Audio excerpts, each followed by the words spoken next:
for liftoff in T-minus 30. Stand by for further instructions, Minnesota Black Robe Regiment. Secondary guidance systems engaged. Minnesota Black Robe Regiment, it will be on my mark.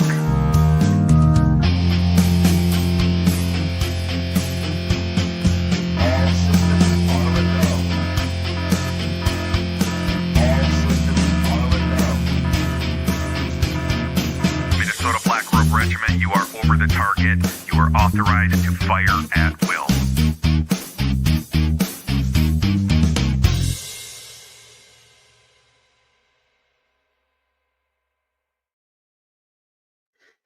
Hey, thanks for stopping by. This is Minnesota Black Robe Regiment, MBRR Media.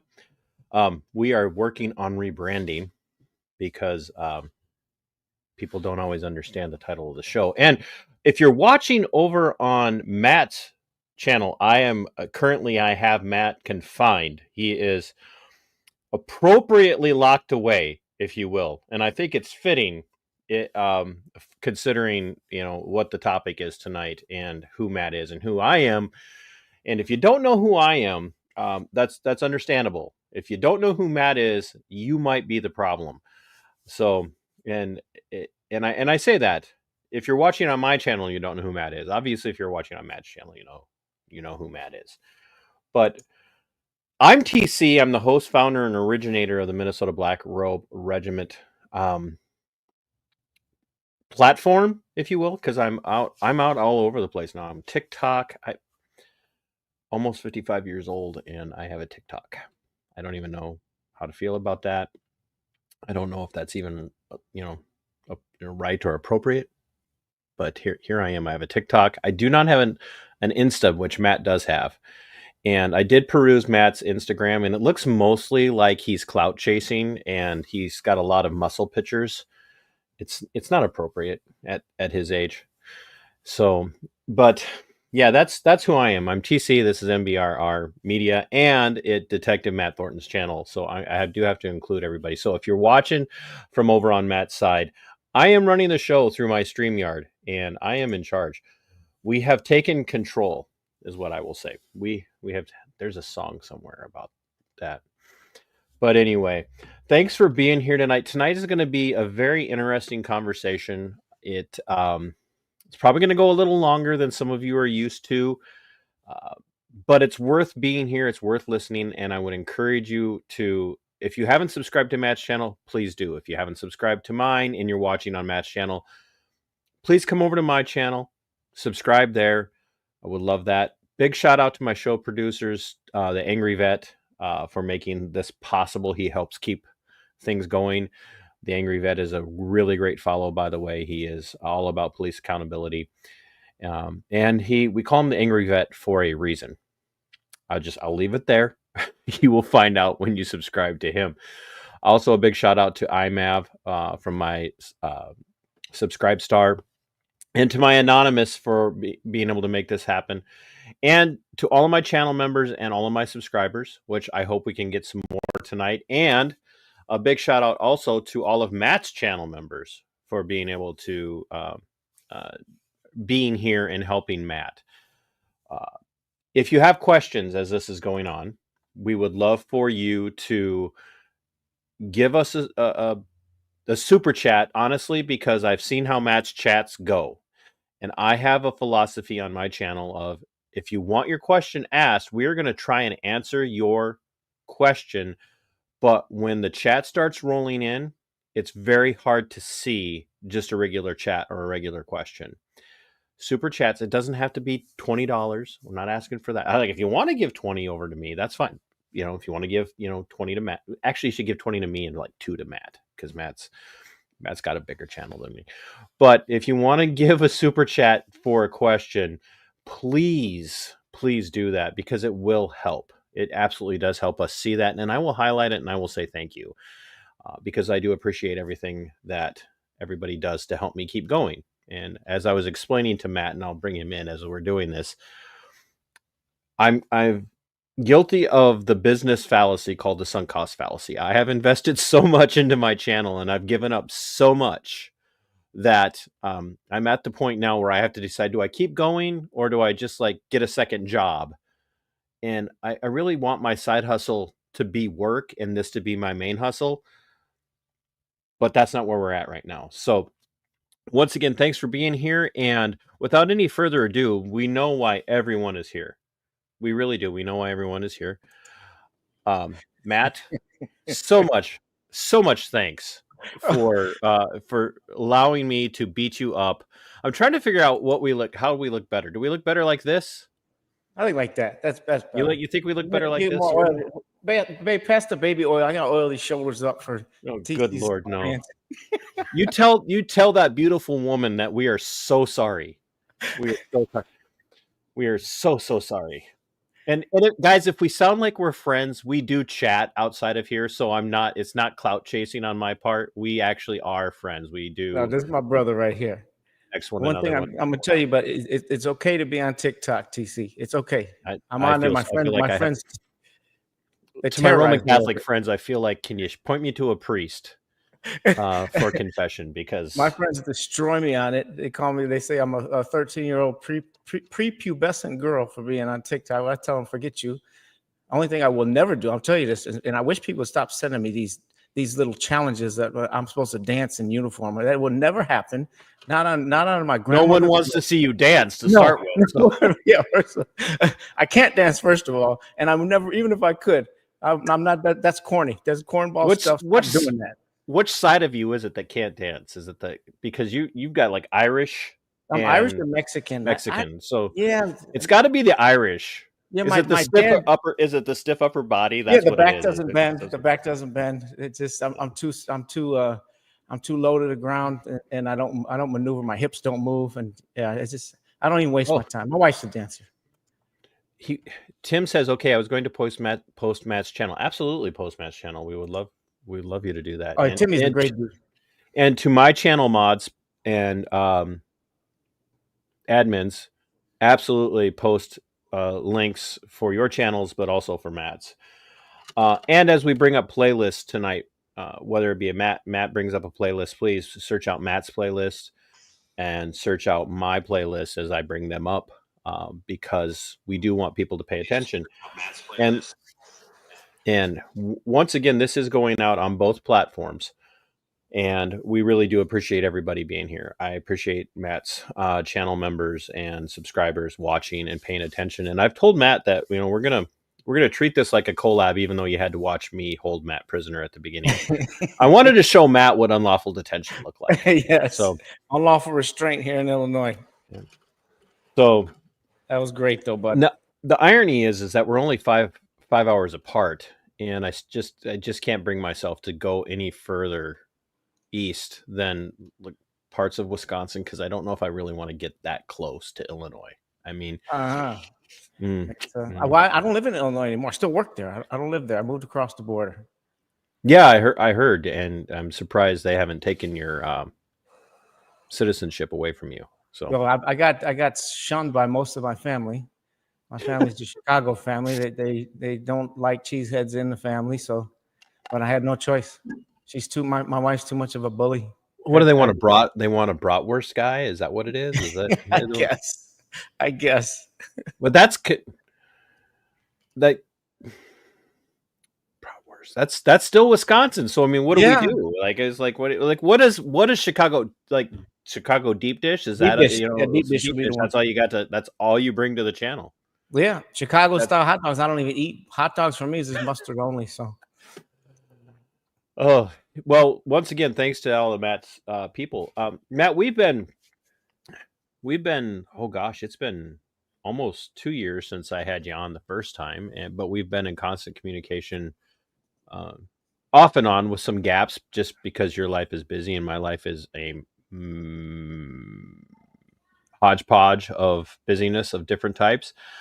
But we have stayed in constant communication, and I want to, on the front end, I do want to bring this up. You have launched a new endeavor that is off the ground and running for your for ministry in your neck of the woods that you do to reach out to the community. Can you tell us briefly a little bit about that and where people can find out more? Yeah, it's called Home Away from Home. It's running exactly like my other. I have my father's business was my original one, and this one is called Home Away from Home. It's really run a little bit very, very similar, but there are some minor differences. I have a partner in this one, and we don't run off of we run off our grant money, so it's nice, but there's a lot more rules I got to fulfill as opposed to the other one, which is I'm just the CEO. I run it organically, so I can make up my own rules and do what I please with it. So it's a little bit different. That's I'm the not cop side of you, isn't it? Yeah, That's okay, the cops. Make up my own rules and do what I want. look at we got a field trip. What is permission? I know their mama. They don't need permission slips, stuff like that. Just But don't yeah, leave the state. yeah, just don't lose them. That's it. That's Yeah. it. So Yeah, we what do launched you that. what's Home Away from Home? What do they do? It's kind of more of a practical thing. My other one was sports related, but this one's more practical learning. Whether it was a culinary class that we give to them, we were more in tune with getting them jobs, with coming up with ways for them to get earn a living. Even at as early as 14 years old, we got some stuff that can help them make money, and we still love them. We give them the same mentorship, the same leadership skills that we do from the other one. But my co-owner, his name is Oscar Parham, wonderful dude. This dude has got a story that you wouldn't. It's amazing. He did 30 years for a murder that he actually didn't do and got clemency. So after 30 years incarcerated in a tough prison here in Illinois, he just wanted to get out and give back, and that's it. He's got the heart of a saint. He's just a wonderful dude. And he's got the credibility with the street kids. Like he was 30 in the box, and when he talks, they listen. So he's just it's a wonderful dynamic we have. Yeah, it's a man. You bring that up that 30 years in prison for a murder that he didn't commit, and he had to get justice. He had to get clemency, which thank the Lord he got clemency. But Yeah. just the idea that he had to get clemency to get out of prison, as opposed to somebody acknowledging that they screwed up somewhere Yeah. and convicted this guy and said, you know what, we're vacating that decision. So, That's a whole. I have to bring him on. I have to get him with you. Bring him on to tell the story one of these times. TC, I would love to talk to him, not because I like injustice, but that's what the intent of the channel is. That's what I've always done, is talked about violations and injustice, and the fact that the system is almost impossible to fight and overcome, and that's not just for the people who are on the streets that maybe are doing criminal things, but a lot of times it's for people that work in the system. It's impossible for them to overcome the injustice, and a lot of them experience it themselves. So that's why my channel exists, and I know that your channel exists to highlight from your perspective what cops can do to make a difference and where they're screwing up. So we need a lot more people watching. I'm going to say it from, I'm not jealous. I'm a little selfish. I need a lot more people watching, but I want my audience and even more people to be paying attention to what you're doing, because what you're doing is, and I told you this the other day as we were doing pre-show, I think what you're doing is far more important, because you're touching lives and stories in ways that I can't, because the credibility that you bring being in law enforcement still makes a massive difference. I just sound like I get it all the time, and I know you do too, which is really ironic. Gosh, why do you hate law enforcement so much? Oh my gosh. I don't hate the individual person in the uniform. I hate the corruption of the system, and the longer you watch the system, the institution of policing, how I refer to it, the more you see how corrupt it is. And it's not just the institution of policing. It's literally starts with the street cops and the institution of policing there, and works all the way through the criminal justice system, from prosecution to the courts to the prison system. But it's also government. It's just so corrupt. It's just absolutely corrupt. And you can only be in it for so long before you start speaking out, or you just lose your morals and your ethics and you just succumb to it, or you quit. That's it. That's it. Those are your only options. There's no coming out of it at the end of the career where you're like, oh, no, I'm completely unscathed and I kept my mouth shut the entire time. Like, if you kept your mouth shut the entire time, you're not unscathed. You have buckled to the corruption. I don't. Am I wrong? Yeah, I that's what my thing is with what I see. What I call out is the issues that I have with the way things are run at my level, because that's the level that I live in, is the street level, the policing, everyday policing, day to day. And I think people want to love the police, like they really do. We're not just There's not just a bunch of cop haters running around the country. People want to care and love the police. They don't want to question and have this distrust. And that's what I speak on. Like we, dear fellow officers, we have a lot of people that these aren't just criminals that are against us. These are people that have a problem with a lot of what we do, that are normal, non-criminal, tax-paying, productive citizens that have these issues. Why aren't we banding together to solve this? And that's my biggest issue. Right. Like, in my opinion, I'm considered a radical because I want officers to know the Constitution like the back of their hand, to treat people with respect. Right. Why am I considered a radical? And why aren't 100,000 other officers right arm in arm with me saying, yes, let's switch this around. Let's switch the perception. And that's my huge issue. Yeah, and that's you touched on something that I know for a fact that I talk about a lot, but you talk about so much, especially when you do your shorts and you do these stitches where you're bringing in, videos of law enforcement officers, cops, deputies, where they're just wrong. And they're not just wrong just because we don't like it, but they're wrong because, I don't want to say this, they're violating their oath to the Constitution, because they look right past the situation, and all they care about is following an order or enforcing some policy. And more often than not, it's a policy, not a law or a statute or ordinance. They're violating a policy, and at best, or worse, are enforcing a policy at best.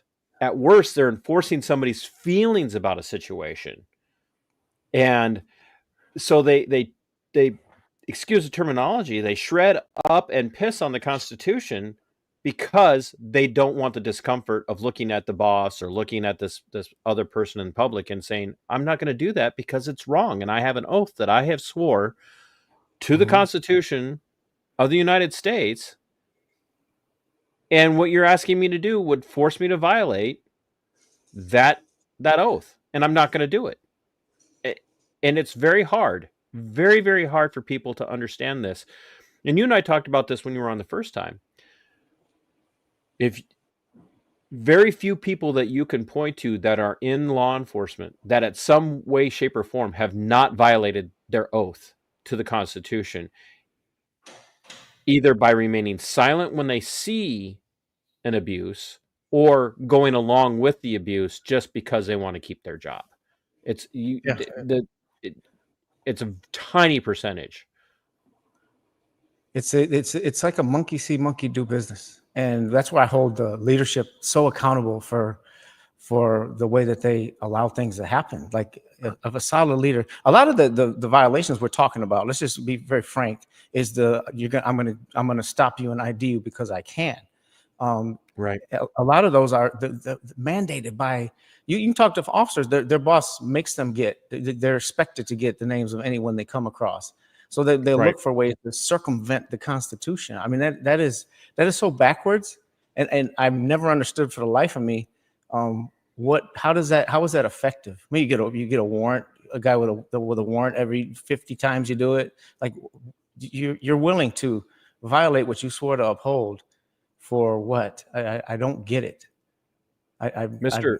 Billfold sent a $2 super chat and said, "Hey, folks, my man, he's a good dude." Sitting in the other stream. I don't know what stream you've been sitting in, but we're thankful that you're here, and thanks. It looks like you sent Matt $2, Matt. So now I'll cash app it to 75. you. Mr. Billfold's a genius when it comes to qualified immunity. He's a very, very well schooled in that. Good dude. Good dude. I love the topic of qualified immunity, but not because I love qualified immunity. Actually, that brings up the topic that I want to kind of start the. We've been conversing in more like friends, and which is great. I love that. But getting down to business, I wanted to bring up the story that I've been covering here in Minnesota since. You ever know? I say Minnesota the way a Minnesotan says Minnesota. It's Mhm. kind of like when you're talking to a person who's clearly white but has an Hispanic last name, Yeah. and then they go to pronounce a word like tortilla, and they'll be, hey, would you like to come over to my place and have dinner? And we're gonna have fajitas, and I'll be serving those on flour tortillas. Yeah. We That's always how mess with people that do that. Tortillas. that's how Minnesotans say Minnesota. So we could be completely accent free, and then we get to Minnesota and we say, "I'm from Minnesota." Yeah. I don't even know where that come from. But I've been covering a story here, and I think this is really going to open up where we want to go with this, and allow you to talk about your story and why you do what you do. And I know you wanted, for the benefit of your channel members, wanted to talk a little bit about my story as well. But so I've been covering a story about a young man. He was 17 at the time, April 9th of this year, April 9th, 2025. A young man named Blake Mostad and his brother, younger brother, 15-year-old brother, and then a friend of theirs were traveling through Sherburne County, Minnesota, and they had a T-bone accident with a guy who was driving the wrong way on a divided highway, an older gentleman, and he turned to get off of the highway. The wrong way driver did. He turned in front of Blake and caused this a relatively minor accident. And Blake and his brother got out of the vehicle to check on this guy, which is what a good person does, right? When you're involved in a minor accident, they got out to check on him, and unbeknownst to them, people had already been calling in the accident, or not the accident, but calling in the wrong way driver, which alerted the Minnesota State Patrol, and the trooper in this situation, his name is Ryan Moser. It alerted Minnesota State Patrol of this incident, and this trooper took off like a bat out of hell. And as Blake and his brother are checking on the other driver and they're making sure everybody's okay, the younger brother looks up and says, "Hey, Blake, the cops are already here, and I don't think he's going to be able to stop in time." And the trooper was traveling at such a high rate of speed that he hit the wrecked cars, the accident, and ended up paralyzing Blake from the neck down, shattered his lower body. I think he had a C2 or C3 vertebrae break, and he is a quadriplegic now after this accident. He missed his graduation. He missed prom. He recently went back into intensive care and just got out here a day or two ago. And the family has had no contact from the Minnesota State Patrol. Law enforcement agency that was investigating this originally, Sheriff Joel Brott of the Sherburne County Sheriff's Office, the night of the accident, knowing that he was taking over the investigations, announced the trooper couldn't avoid it. He just announced that. No investigation, no finding of fact or anything. He just announced that the accident was unavoidable. And that raises a lot of questions. So then the investigation goes on now it's been going on, and I don't know to this date what's happening with it. The family has never had contact with law enforcement outside of the younger brother being interviewed as a witness one time. And to this date, no one has told the family if the trooper violated Minnesota state statute, when it's 169.17, that says that troopers, law enforcement, when responding to accidents are responding to emergencies, can travel above posted speed limits and whatnot, but they have to have their lights and sirens going. But even that doesn't excuse them. They have a duty to drive with due care safety and well-being of the general public involved. And the family, and I interviewed their sister a few weeks ago, and the family has a lot of questions because in their mind, this kind of accident doesn't happen when a trooper or anybody in law enforcement is driving with due care. And there is no other scenario, and Matt, tell me if I'm wrong, where it would take over 3 months for there to be a decision on charging and for the family to be contacted of the victim and told, hey, this is what's happening and this is why we're doing what we're doing or why we're not doing what should be done. Do you see this issue as an issue of this is what it looks like when law enforcement's involved in a situation that your everyday average normal citizen civilian is involved in? Do you see this as would this have taken me as a regular civilian, would it have taken them over 3 months to determine what to do about me? You wouldn't think so. Not in a normal situation. The part that I was an investigator for years is it seems the lack of transparency. Like this child is a victim, and the agency seemingly was the cause of that. How are you not sitting down and giving every step of the way? Okay, let's say there is a reason why this is held up for some oddball reason. They're checking on some tests or they send some forensic things because sometimes those take time. But why isn't the family in on the loop? It's that's really bizarre. And what does it look like? It's a horrible look for law enforcement because it looks like we're not being transparent. So yeah, and if this was a normal person, like you said, seemingly you think that thing would be wrapped up really, really quick.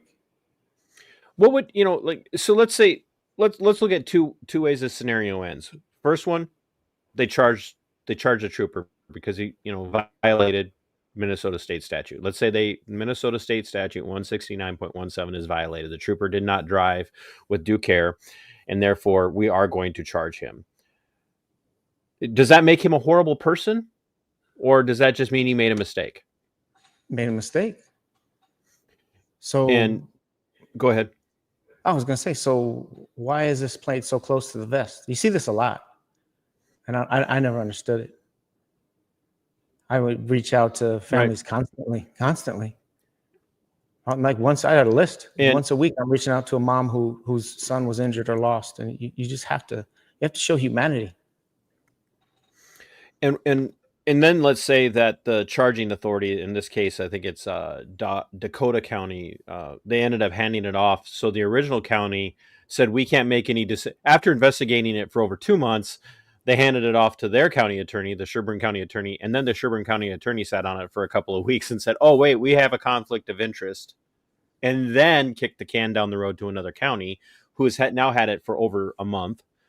And we still don't have any word. No public announcement yet about whether or not they're going to charge the trooper or the wrong way driver or whatnot.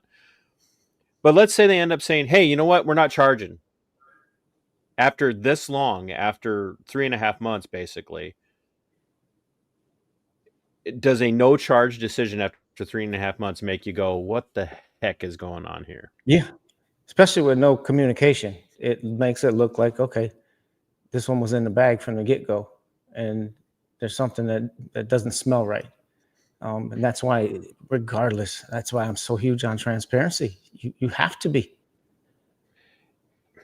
When you look at this case, and there again, I have the videos on my channel, folks. If you're interested, please go and watch. Like, I have been covering this story. Like, we just want answers, right? That's the biggest thing. And Blake's got a fundraiser coming up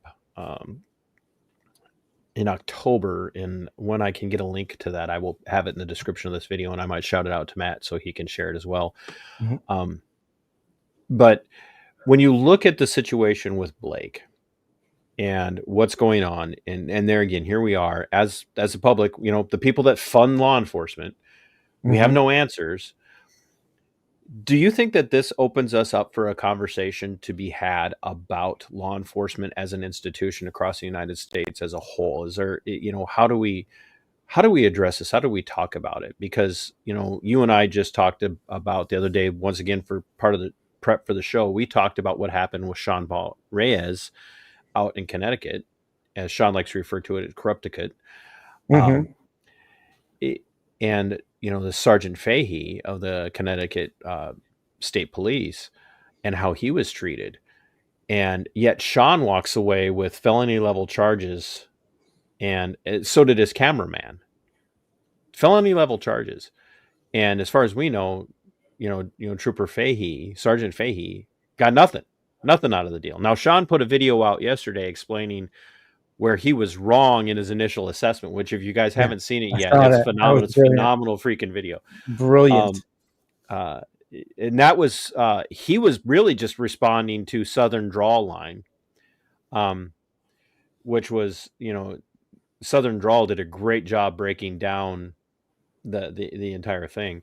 And we did on Vet Nation, which is another show that I'm part of with my co-host, Mike Skipper Arthur, and Veterans Affairs Media, Kahanu. Boy, I let everybody. I'm involved with everybody. I got an Irish Mexican and a Hawaiian and a Marine that I'm friends with. I don't like folks. I am equal opportunity. Hey, man, there you go.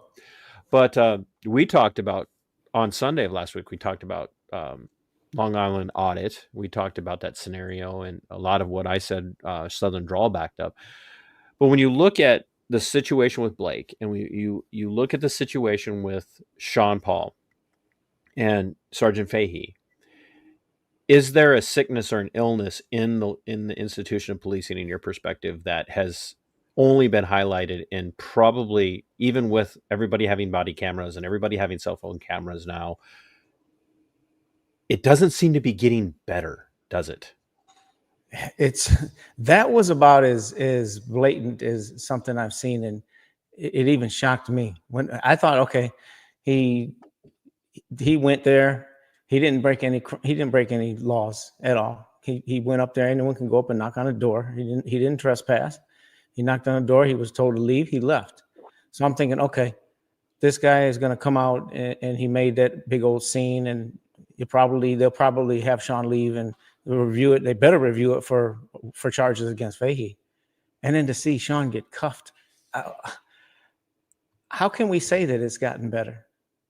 I want to say that it's gotten better. I want to say that we've made some strides with body cams, but here's one of the biggest auditors in the country, and it just pained me to watch. Oh, it was goodness. so unjust.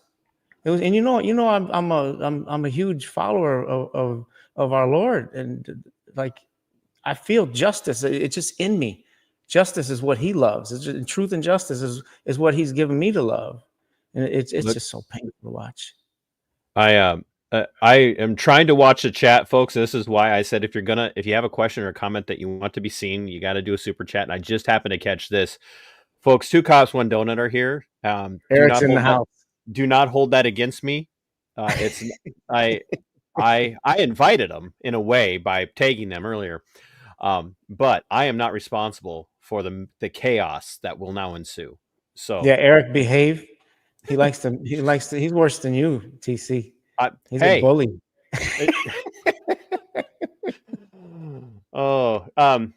We will be talking to Cops One Donut, by the way. I will make you come on here. He's coming. You're coming, Eric. He owes me a favor. I have connections now. And that's what you said with body cams. The thing that has really, we were promised accountability in law enforcement, and body cams are going to change everything. And when we go back to before the inception of body cameras and before the inception of everybody having a camera on them at all times, we can go back to where ultimately what we saw was probably one of the earliest forms of citizen journalism, which was the person who recorded what happened to Rodney King. Yeah. And Rodney King, to this day would tell you, I wasn't a good guy. Everybody knows that. Rodney King has never made any bones about the fact that he was some, completely innocent law-abiding person. Rodney had some issues, but what was pointed out is that what happened to Rodney happened to him because there had been a culture in LA where law enforcement in that environment could get away with just about anything they wanted, and they just happened to not get away with that situation. Well, they did because of the not guilty verdicts. You know But what I heard the about that? chaos that ensued afterwards is where they didn't get away with it. But Rodney did not invite that type of use of force, and citizen journalist in that moment, that's what that person became, was a citizen journalist. That citizen journalist highlighted the problem. And when you look back on it, hindsight being what it is, and we've both talked about this on our own channels and in our conversations with each other, it's very easy to look back and say things like, oh gosh, everybody knows that things should be getting better. But that's not the takeaway that came out of that case. The case that what we heard, and I know you heard this, you're a little younger than I am, but we all heard, if you don't want that to happen to you, just do what the cops tell you to do. Yeah, that's Just comply. That F around and find out mentality is disgusting. Like we're like cops are, they cheer on cops punishing people, which is, I mean, it's against it's wrong on every level. It's unconstitutional. It's unlawful. It's treason. I know exactly what you're talking about. One thing I heard about Rodney King, I want to try to research a little bit more to find out that this is true, that things were so volatile in Los Angeles at the time that the guy who shot the video, that he tried to hand that over first to the authorities, and they didn't think much of it. So he's like, okay, well, I'm gonna send it to the news then. I heard that story one time. I want to verify before I speak on that whether that's true. Have you ever heard that? I have heard that, but I haven't had a grounded, objective source that has confirmed that for me. That would be telling. Like, this is so common. At the risk of TC being TC, nowadays, if they saw you filming, they would confiscate your phone and probably threaten you with arrest for filming. I'm sorry, I'm being an ass, I know, but it's just, we've seen it. We have seen it. We have seen cops, do this. Think about Flex Your Freedoms, and I know you know his case a little bit. Flex Your Freedoms from down in Waterloo, Iowa area. He, almost 2 years ago, did 10 days in jail for standing on a public sidewalk filming police arresting someone, and they literally arrested him when there were people actually inside of the crime area within the zone, family members and friends inside the zone, but they arrested Bo Bish because he had a camera and was filming the situation. That's it. When First Amendment, when the auditors, I first heard of them, this was several, I don't know the exact year, but I first saw them and I was like, okay, well, with this and body cameras coming out, we're going to learn, it's going to straighten out a lot of stuff. And I used to have hopes that, okay, this was going to weed out the bad ones, weed out the bad behavior and make a change. But what? That's why I always scream in my videos, it's 2025. Why is this still happening? Why do people act like they don't know what an auditor is? Or why are they still it's insane? Dude, where have you been living? Well, I think part of it is, to be a little cheeky, anytime one of us hears the word auditor, the first thing we think about is the IRS, and we've all had negative feelings about IRS auditors. So I mean, that's the nightmare call there. Let's just be frank. If an IRS auditor showed up at my house, I might have a desire to do physical harm. I would refrain. So when you hear auditor, do you think that? And I don't like the subjectivity of it, but I don't know how else we can address this, because I don't know how we can watch guys like Audit, the stuff that we see on Audit the Audit, stuff that we see on Dale's channel, or the stuff that we see Brian from Here's the Deal highlight, and what you highlight in your videos, and what Sean highlights in his videos, and then my friend, the Angry Vet, what he's highlighted, but his personal experiences, and then we have the a Veterans Affairs Media, who his experiences have almost all single-handedly been with abuse from the Veterans Affairs Administration's police force. And yes, folks, the Veterans Affairs Administration has its own police force. And we have story after story that we tell over at Veteran Nation of people who have been abused by VA police. And we watch these things happening, and we talk about, oh, we've got cameras now, we've got, people with, we've got body cams, we've got cell phone cams, we've got surveillance cameras and whatnot. And I think what you struggle with and what I struggle with is the problem actually getting worse? Are we just becoming more aware of it because of the preponderance of cameras? Or are we at the point where we just have to sit back and scratch our heads and go, maybe these people just don't give a damn. Maybe they have bought into the F around and find out mentality of, hey, we're cops and we can do what we want. And nobody, like you said, people want to love cops. And I think there's a strain of that. In a way, there's a strain of that says we have to err on the side of trusting the police to be doing the right thing in every situation. Because that's where I was at for a long time in my life. With all this stuff that's still going on, how can we say that that's possible? How can we say, since this still exists? Like, I don't know a percentage. I don't know a percentage of how many good cops, how many cops that just don't care. I couldn't tell you that. Only God knows. But why is there not more of an uproar coming from our side? Why is it me and two cops, one donut, and I don't know, Izzo and other people that had law enforcement experience calling stuff out like this? Why isn't there more? I don't get it. I think we talked about my friend Oscar earlier, that had to get clemency. Convicted one, yeah. What it took for him to get clemency was he had to get a giant involved. He had to get congressmen, governors, that he had to get those giants involved in order to make that happen. And I think part of me that's my dream, I want to get some giants involved that say, no more. And it's very simple. When these cops violate First Amendment blatantly, federal prison. Like that's a federal crime. You're acting under constitutional violation under color of law. Like I think that's what it's going to, in my mind, take to stop a lot of it. And guys go, oh wow, they are taking that serious, because it should have been gone by now. It should not exist. It's like this. It blows my mind.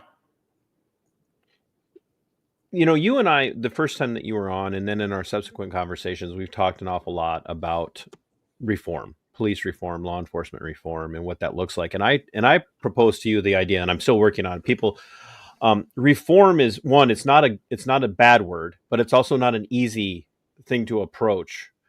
Yeah, because you have two sides of the reform conversation. You have one side that screams, defund police, and that's just their whole answer is defund the police. Don't defund anything else, just defund the police. They want everybody else to keep all their money. But then you have the other side, which is not only not defund the police, but let's give them even more stuff. It's like not only are we going to increase your budget, now we're going to give you tanks and Hellfire missiles. And that's kind of how the other side goes to the other extreme, which is basically turn your cops into soldiers and patrolling the streets like they're in combat in Afghanistan. And that's not right either. Where did that start, do you think? Did that start in LA? I would argue if you read the book The Rise of the Warrior Cop. Yep, I got that book. If you read that, I agree with his premise, which is it really did start with Gates and the creation of SWAT. I would argue that it accelerated during the North Hollywood shootout, where we saw these guys in homemade suits of armor taking on hundreds of cops and really ultimately kind of winning the fight for the longest time, until the cops started going in and commandeering like weaponry from local gun stores. And but a lot of it also came down to historically has come down to these agreements between local law enforcement agencies at the municipal level and county level and state level with the federal government, saying we will agree to enforce X, Y, and Z and do X, Y, and Z and cooperate with you for X, Y, and Z as long as you help pay for a lot of what we do. Oh, we got a super chat to Matt's channel, Detective Matt's book, A Cop in Crisis to Cop in Christ. It's a great book. It is. Dwayne's a good dude. Dwayne here, really, really nice guy. Thank you, Dwayne.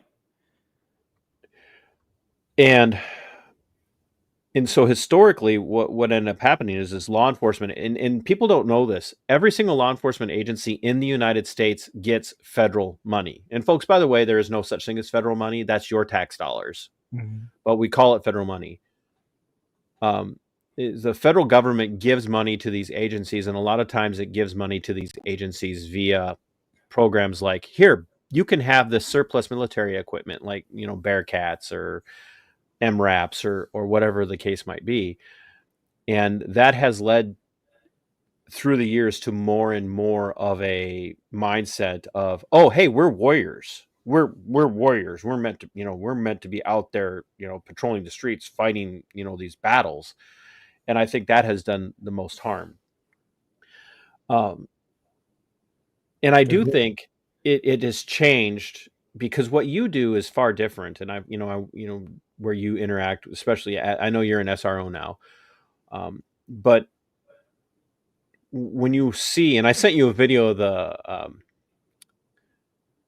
the cop, the sergeant who intervened with one of his subordinates who was trying to tase a guy for being on public property with a sign. And when the guy said, I haven't committed a crime, I don't need to give you the ID, the cop tried to arrest him, and the sergeant stopped him. That sergeant did the right thing, but the sergeant's a small amount comparatively, who in a lot of other situations that sergeant would have rushed in and backed up the officer and said, no, yeah, absolutely, we're going to tase this guy, take him down and arrest him, even though there's been no crime committed. And I think that's because there's this growing gap between law enforcement and the communities that they serve, where they do spend every day. And this brings us into the video I sent you of robot policing, where cops are told every day, you have to see the person in the car, the person on the street is a threat, and we have to do everything we can to eliminate that threat. And that means creating distance, treating them, in a very stone cold way. And I think that actually causes, when you see everybody as a threat, you're going to see everybody as a danger. And I know that sounds like, well, duh, but you see everybody from the 16-year-old behind the wheel for the first time to the little blue-haired lady to literally the guy who might be a gang member, as potentially being there to end your life. And it's not just that they could, but that's their goal, that every traffic stop and every call, the person that's doing it wants to kill you. And I think that's permeated the culture. And like, we hear it I used to hear it in shift briefings. Make sure you're the one that goes home safe at the end of the day. I hate that. I hate that phrase. It's tough. How about we'll make sure that everybody goes home safe. And if something may happen to me, I signed up for this, but I'm not going to hurt an innocent person over it. I'm not going to make a split decision that's going to take a life because I want to go home safe. You see this? Mr. Billfold gives another $2 to you, and then gives a shout out to Two Cops One Donut. And then Two Cops One Donut gives you a super chat and says he supports you. Hey, we're splitting that. Everybody loves Matt. Everybody loves Matt. People, you don't know how much I had to corral this guy to pin him down. And then I had to make sure we had permission of his other half, which we know that's like the only reason anything gets done is his other half runs the show. You know that. And as I told him before we started, everybody knows that Matt married up.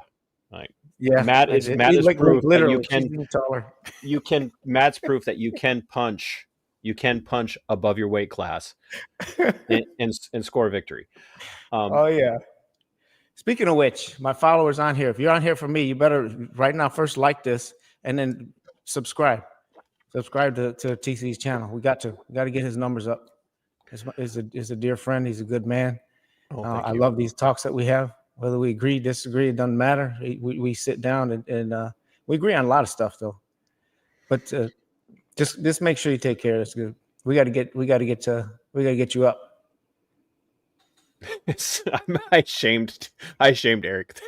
Thanks, Eric. I just appreciate it. Oh, I was teasing, but I will say thank you very much. That's that will buy dinner literally for me for a week. We got to get you and Eric connected, man. He's a character. He really is a character. No, thank you for that, Eric. I really appreciate it. I really do. But so here, I want to turn this over to you because you said you had some things you wanted to talk to me about and for your channel, because a lot of people on your channel have no idea. Like somebody's like, who is this guy? And then somebody's like, is he from Minnesota? And I'm like, yes, I am. There are normal people in what I refer to as the people's state of Marxisota. But But so yeah, you said you had some things you wanted to talk to me about. So the platform is yours, and as long as I let you have it. Yeah, I just really the common theme that me and you share is that we just want like to better things. Everyone screams that we're cop haters. We and they scream it especially to me. And that, no, all we're demanding is that our government officials do what they're supposed to do, and that we're not handing over all of this money so that they do. So it's them against us. I'm not going to be a cop. I'm not going to be a cop very much longer at all. I'm going to be a member of the public. I want this done right. That's why I scream so loud, and that's where me and you like we're not satisfied with injustice. And Right. we're not these ACAB types that think it, and nothing against them because I love them too. They just have we made different what we our opinions are, but I have no animus against anybody. But we believe that it is something that is doable. What we just have to get it we got to go to the top, and we have to get the attention of the right people. And I don't think me and you are like the same spirit because we are not satisfied with this. Right. And why do it really bugs me why I get and it's not that I lose sleep over it, but it just hurts my heart that we should get chastised and dogged and because we have a different opinion and that we're not okay and we're not brainwashed by this blue stuff. Eric's the same way. Eric from Two Cops One Donut. He takes the heat. That's why I love the guy, because when they're coming at me, they'll include him. So Right. I got a lot of respect for him. Well, I'm glad that you brought that up because I've been paying attention to their content and here's something that I'll say is like they're Two Cops One Donut far more balanced than I am. Like me too. I like far more balanced, and it's not a disagreement. I think balance is fine. I love balance. And he's probably more reasonable in some respects with his balance than I am, because I have spent so much time with, how do I want to say this? I've spent so much time being the victim of corrupt law enforcement decisions that it is very hard for me to not just lose my crap when I see somebody else getting victimized who didn't ask for it. Nobody asked to be abused by the system, but sometimes you put yourself out there and it happens. Doesn't make it right, but it happens. But then I look at, people who are trying to do the right thing. What brought up Blake earlier. Last year, Olivia Flores in Rochester, Minnesota was murdered by an on-duty Minnesota State Patrol officer doing 84 on a surface street and plowed into a car. No lights, no sirens, just plowed into a car and killed this young lady weeks before her graduation from high school. Still hasn't gone to trial. And that stuff makes it very hard for me to do what Eric and what Two Cops One Donuts do. And I give them props for that. I literally give Two Cops, One Donuts props for being able to step back and say, hey, here's some bad stories that we need to talk about, but here's an example of good. And it's inspired me to try to do that. And that's what I appreciate about you, because you come at it, with a very positive mindset. I'm a little angrier. So, but the fact that you get hate and that Two Cops, One Donuts get hate, and I'm like, boy, I know, like, you would not believe the people who, like, I've been told your former agency is looking for a reason to take you down. Still looking for a reason to take you down. But, like, they just promoted a gal that I worked with for almost 13 years. They just promoted her to sergeant. She told an arrestee, he asked about me, and she said, we hate him here. Now, she doesn't speak for the whole agency. I know that for a fact. But she's like, we hate that guy. He is such a piece of shit. And like, and I didn't do anything illegal. I did nothing wrong. Where did that come from? I don't know. I took over again. I was going to let you talk and ask questions. I'm sorry. Oh, I have one. I was going to bring this up. I'm going to mute myself. See, watch. No. I got one. It's a bad night when the host mutes himself. Have you ever thought about this? This is out of left field, but listen. Oh boy, oh no. This better not be some sort of weird Chicago question. No. This is a point where I'm an average guy looking at and all the average person from the public wants is an even playing field. And this is what we're talking about in these cases where these cops, this stuff gets drawn out. Oftentimes, Sean Paul goes to jail, and not to like all they're asking for is an equal playing field, right? Why? When an officer, there's a policy, at least in my state, when there's an officer involved shooting, you can go home and get a certain amount of sleeps before you answer questions. Why is that not given to Joe Blow that maybe got into a heated situation? Why doesn't he? So that's the thing that's presented to me all the time. I don't know. I thought that was just a brilliant question I never thought about, but that is the public wanting transparency, wanting an equal playing field. So have you ever thought about that? Well, I have, but probably not in a way that's going to answer your question in a sufficient sense. But I mean, how many, like, we all know people who have been involved in life or death situations. My career in law enforcement was exclusively as a deputy inside of a detention center. Your career has been strictly in the perspective of being out on the streets, doing the enforcement aspect out on the streets. But both of us have been involved in life or death situations, or been involved with people who were involved in life and death situations. And the first thing that happens is everybody rushes around the person who makes that decision, pulls them aside, steps back and protects them from having to talk. Yeah. And I think that's where we lose the transparency thing. Right. And I always ask myself, why are we giving these people who are charged with this responsibility of serving the public, literally, I mean, you name an agency that doesn't have to serve and protect or some variation of to serve and protect emblazoned on their vehicles, on their uniform somewhere. We're told that they're there to protect us and keep us safe, which, I have this whole thing about safety anyway. Like, I don't think it's anybody else's duty but mine to keep myself safe. But we're told that's what they're there for, and that they're there to keep the peace and keep order. And then the first thing that happens is when they do something right or wrong, justified or unjustified, the first thing that happens is the whole system surrounds them, protects them from accountability. Where the guy who, we had a few years back, we had a guy in Rochester, Minnesota that used lethal force on someone who was assaulting him, and he was arrested on scene. Just arrested on scene, same day. because he did something that had a law enforcement officer done it, the law enforcement officer would have been sent home on paid administrative leave Yeah, during the and investigation. that is what people hate. And they're like, what? What? How is that? How does that happen? And all it comes down to is I think it's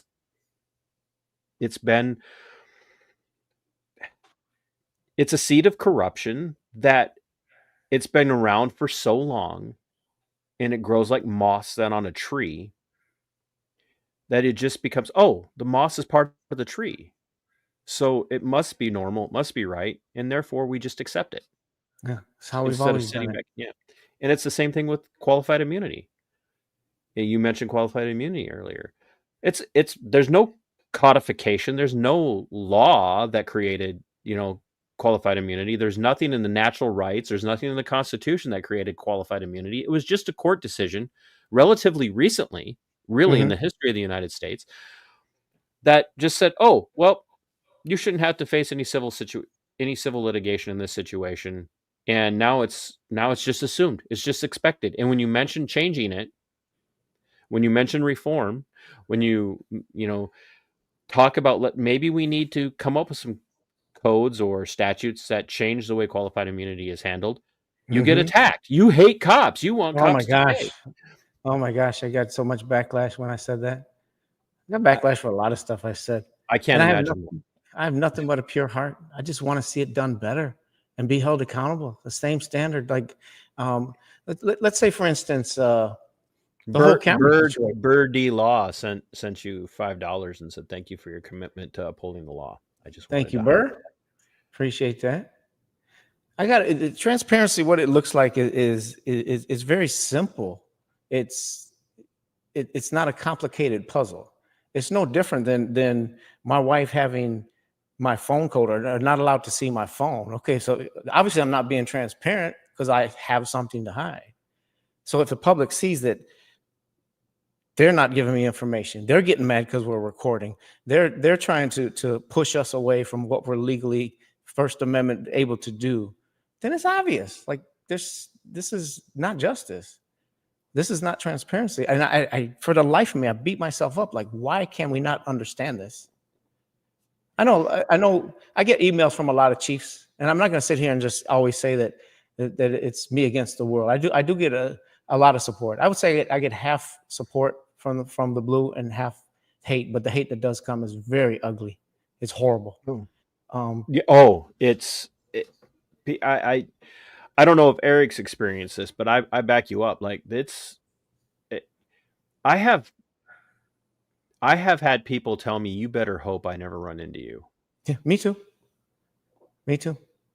I've had them talk about set me up. I've had them say, you better not come to my state because there will miraculously be some dope in your trunk.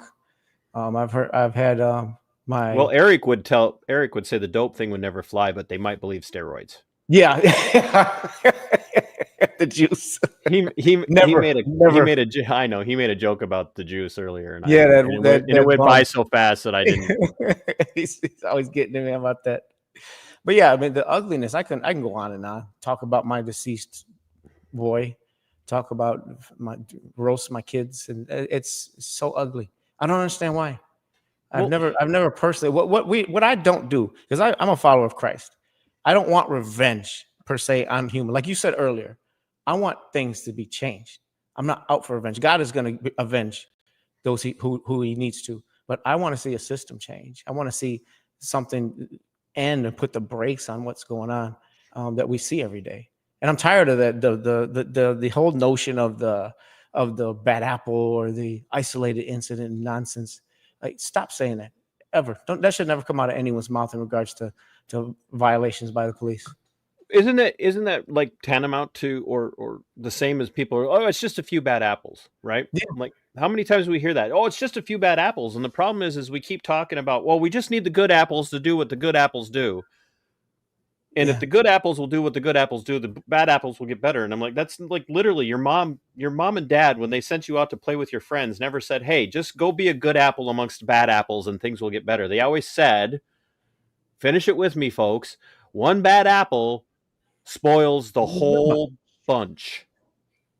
Yep.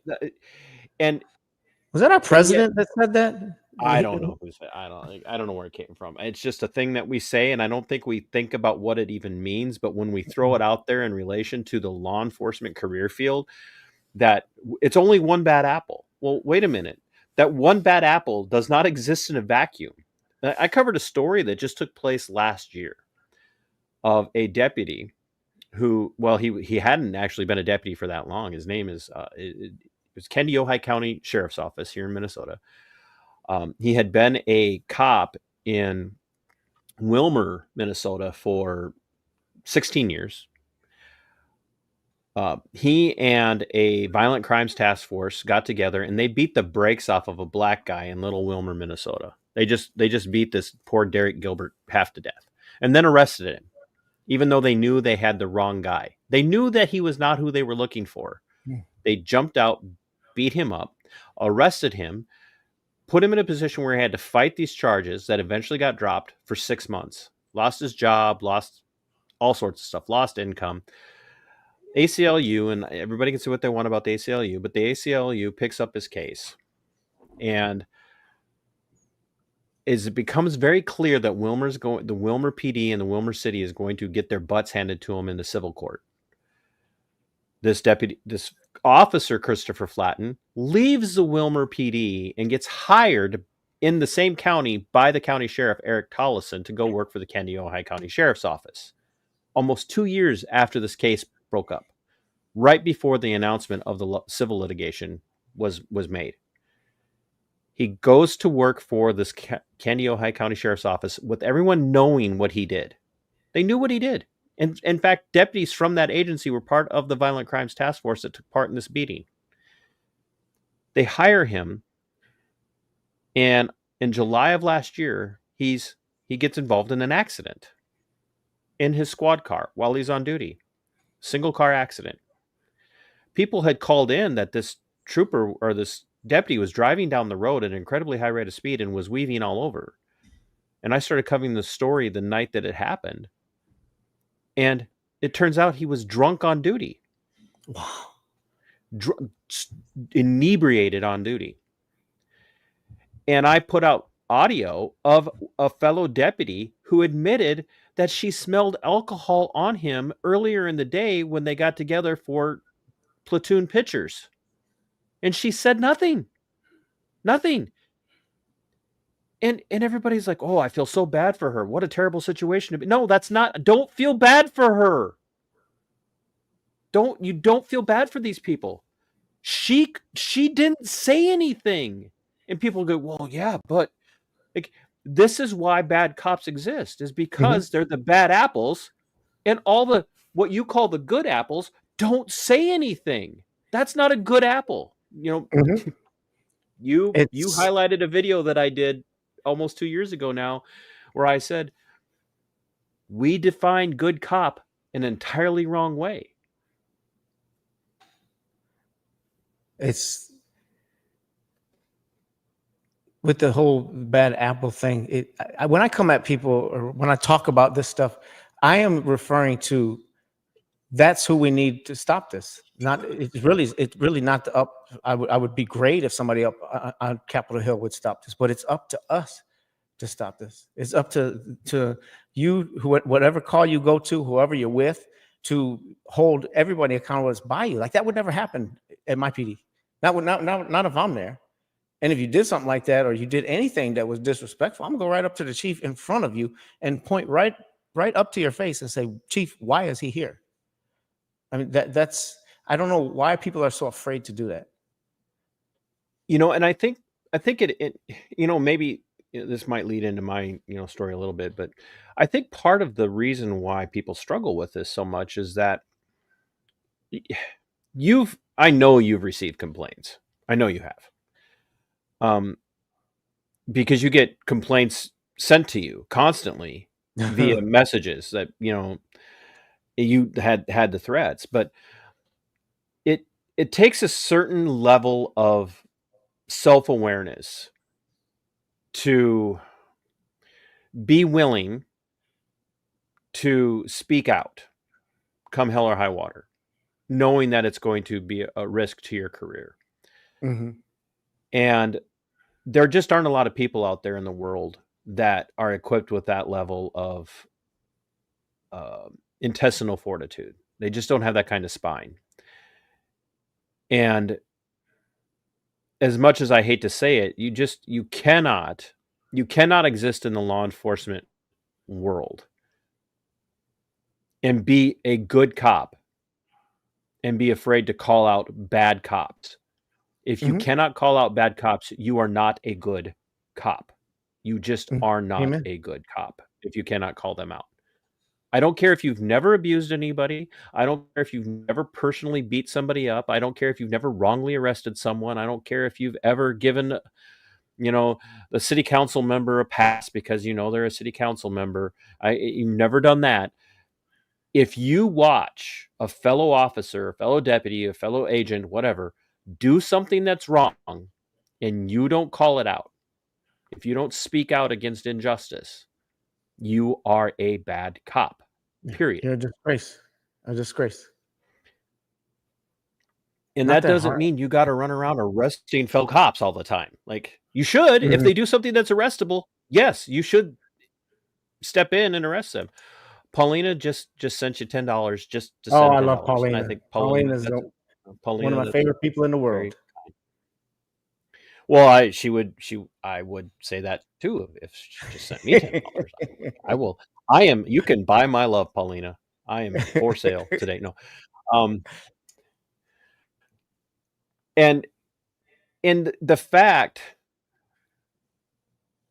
the reality is, if you are afraid to speak out because you're afraid it's going to cost you your job, then you have already compromised your values. Mhm. Yep. And there's And where's the high standards and where's the integrity? Where are these heroes that they call that? If you're not doing that, then you're none of those. The honor. Where's the honor and the valor? I don't get it. I'm with you. and that's what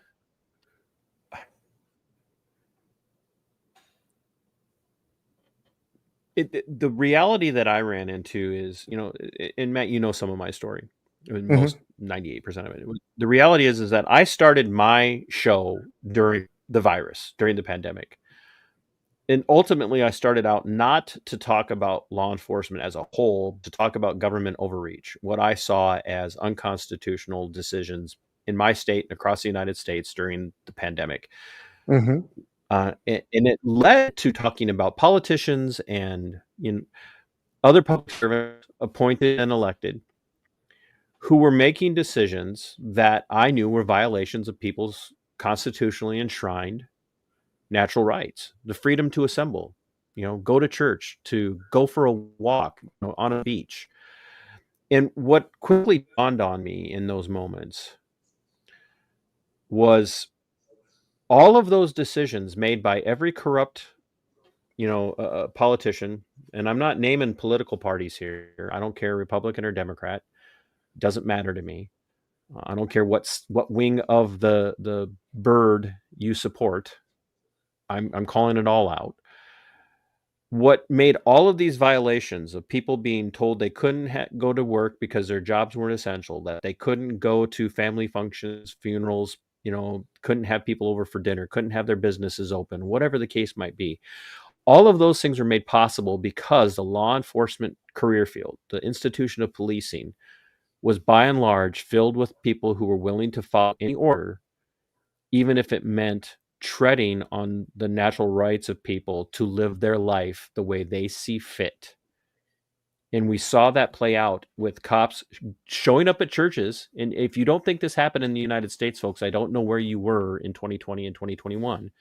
Cops showing up to churches and arresting pastors for having their churches open during the pandemic. It happened, folks. It absolutely happened. Writing tickets to church people for gathering in a parking lot in their car during the pandemic. That happened. Cops arresting people for paddleboarding on a closed beach in California by themselves. That happened. Arresting a mother at a park in Idaho for being outside in a park that was closed by the city for safety. It shut, I had a friend that did prison time. She was in prison for keeping her business open, and her local police department, the Albert Lee, Minnesota Police Department, sent undercover agents and confidential, reliable informants in to a protest to get video and pictures of not only the business owner, but people who were participating in the protest, and were using that to track people down. And she ended up going to prison for it, but I was at that protest. I was there because I supported what she was doing. And that law enforcement agency turned me into the Minnesota Bureau of Criminal Apprehension and called the FBI on me for having talked about supporting the protest.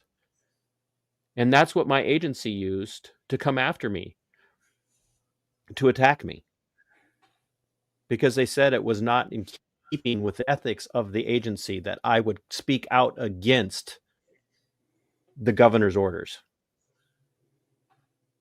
Never represented myself as a member of the Olmsted County Sheriff's Office. I never said I speak on behalf of the Olmsted County Sheriff's Office. I never said that in fact, people to this day,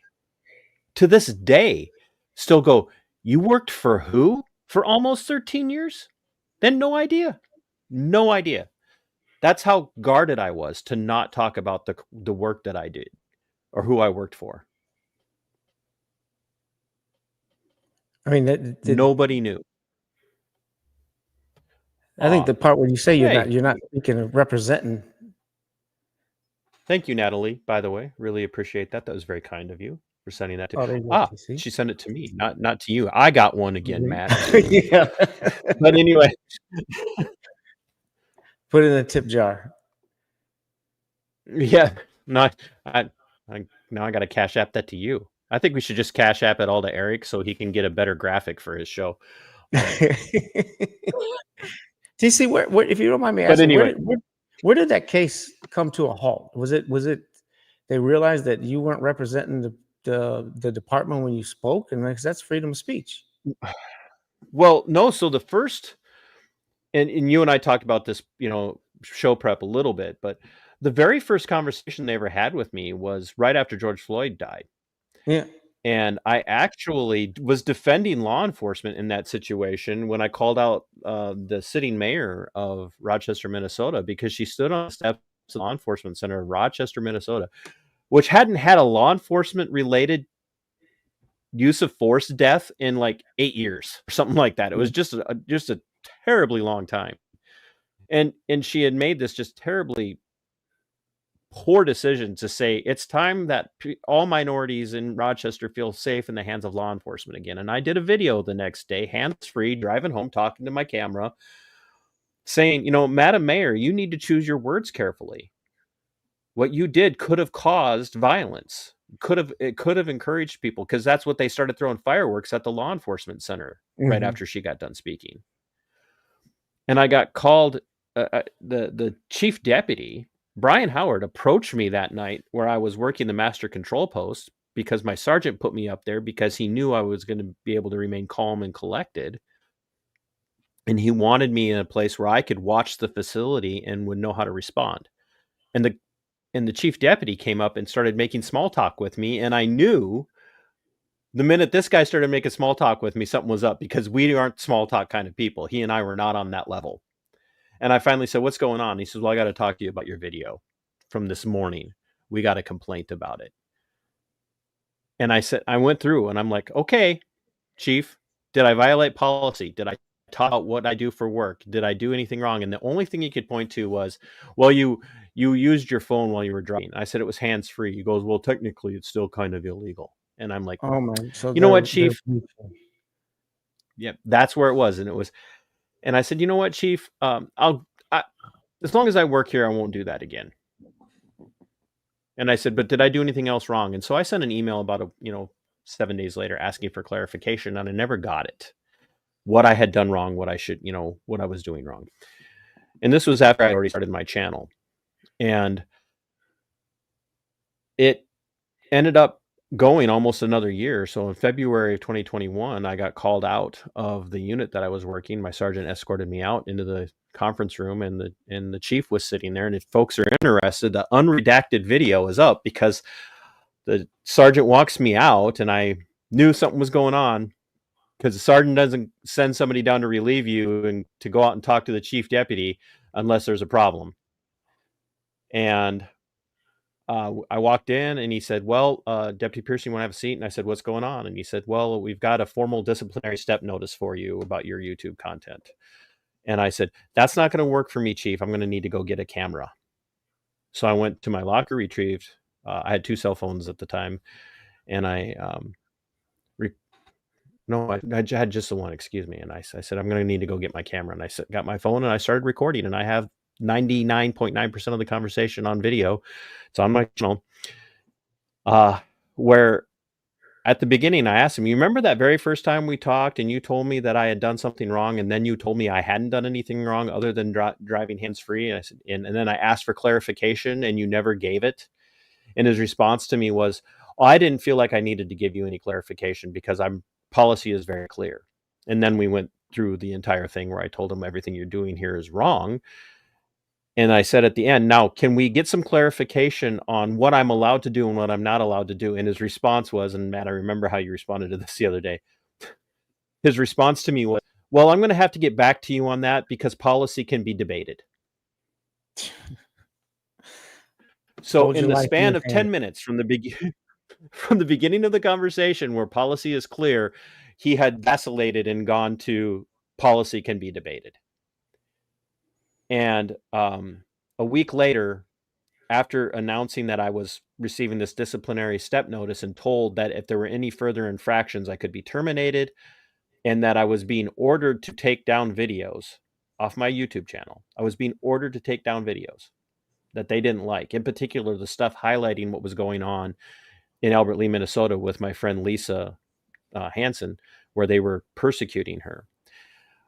A week later, they announced I was being placed under official and administrative investigation for my conduct with my YouTube channel.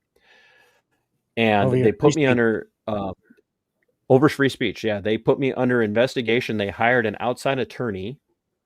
Her name is called Miss Soldo Consulting. They hired an outside attorney, which was for 60 days. They investigated me. 60 days they paid this woman to investigate me. And at no point could they point to anything that I actually did that was illegal or wrong at all. She tried to fabricate some things. My attorney burned her to the ground because they put me under Garity. And for those of you that don't know, and Matt knows this, and Eric from Two Cops One Donut, anybody that's in law enforcement knows, Garity is you're going to answer all of our questions. And anything that you answer during this you will be protected from legal prosecution. Mm-hmm. Which, by the way, folks, nobody else gets that. So it's a great thing for cops to have, for people in law enforcement to have. Garity is a great thing. It allows them to speak freely and protect them from persecution or prosecution, but it doesn't protect them from being terminated. It just protects them from prosecution. So they put me under Garity, and then under Garity, she just began to witch hunt me. And she attacked me like nobody's business. And my attorney actually, if you've never done an investigatory interview in these situations under Garity, very rarely does your attorney ever speak out. Normally, they're just there to make sure you're not being railroaded or abused. And he told her flat out, you're abusing my client.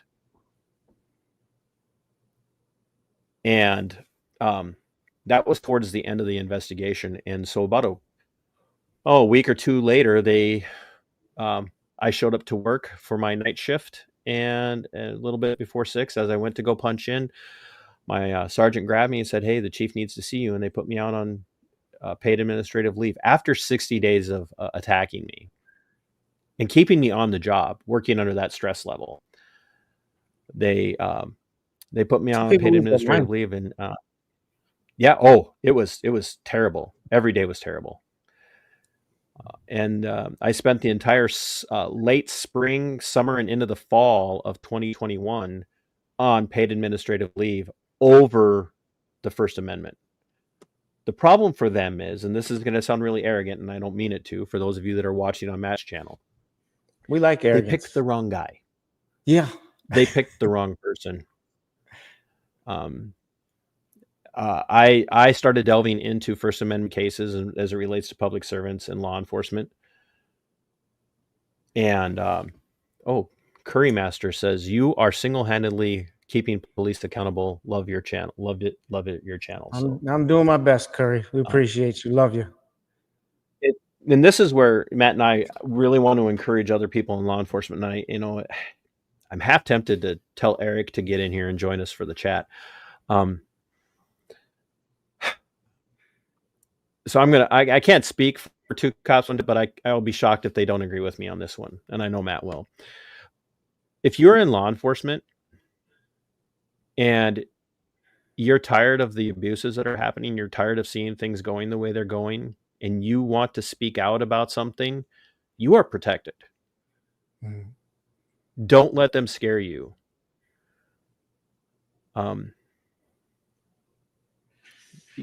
They as long as you are not functionally representing yourself as a spokesperson for your agency, they cannot stop you from talking.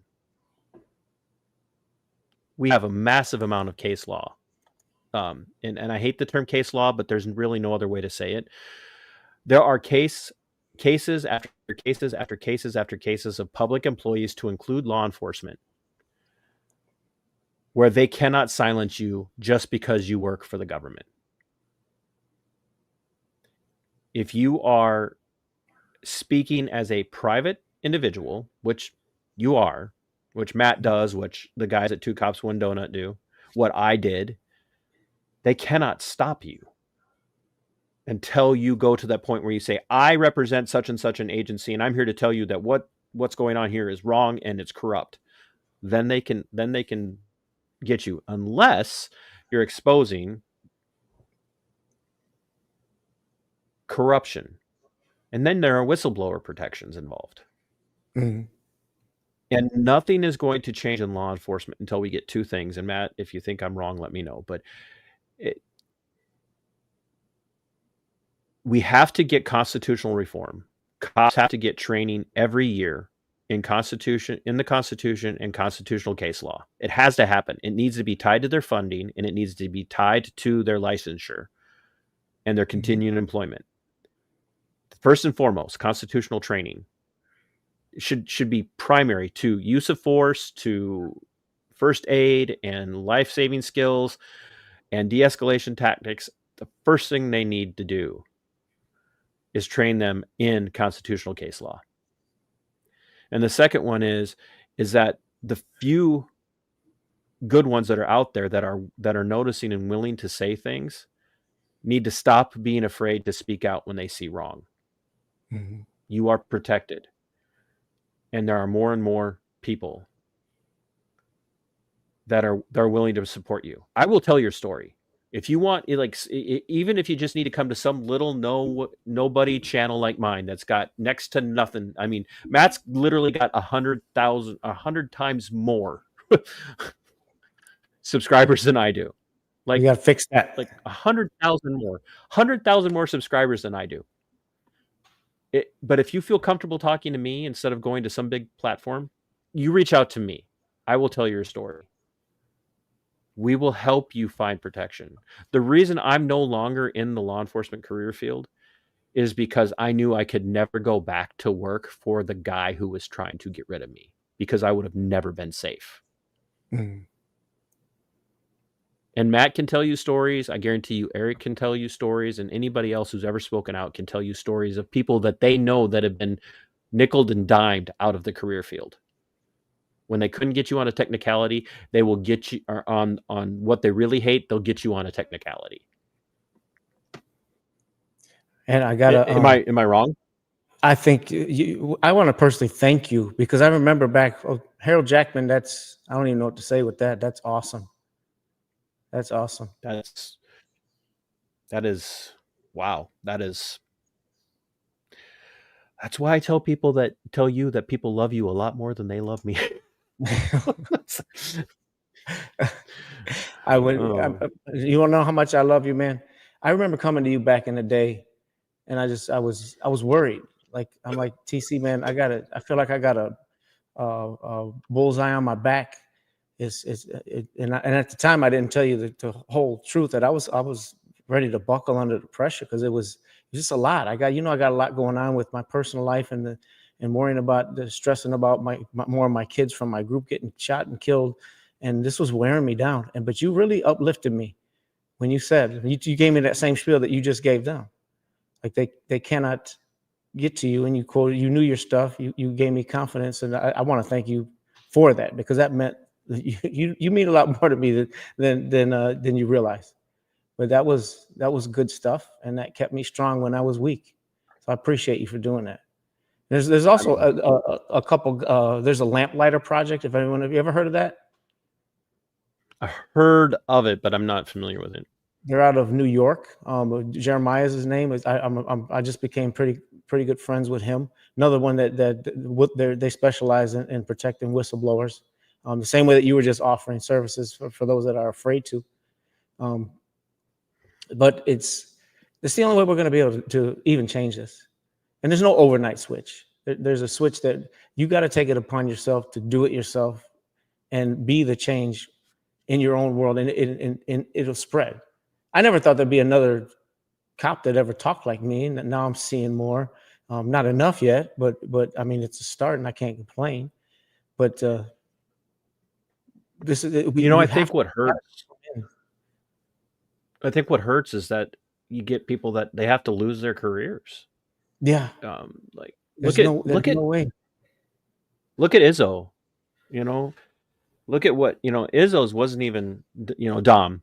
For those of you that don't know Dominic Izzo, he's got a YouTube channel, and like he calls all this stuff out. And Dom reminds me to some degree of a lot like what Two Cops One Donuts do. He calls out the bad and he calls out the good. But Dom got abused by the system over an internal matter. Like literally just called out. Like they were recording video of officers using the toilet off their body cams. And he found out and he said something about it, and they attacked him. You gonna get Izzo on? I don't know. Yeah, it sounds like it, but that's probably because of you. So I love Izzo. I love Izzo. I hit him up for you. So Dom, if you're watching, I love you, man. You got to come on TC's show. You are. But he's one of the few. The way that he talks is wonderful. Oh, thank you. I appreciate that. I'm like you. I don't do well with the positives. Like I'm used to people picking on me, so I don't know how to process. No, I got you. I got you, TC. You looked out for me. You're brother for life. How do I respond? Deer in the headlights. He said something nice. What do I do?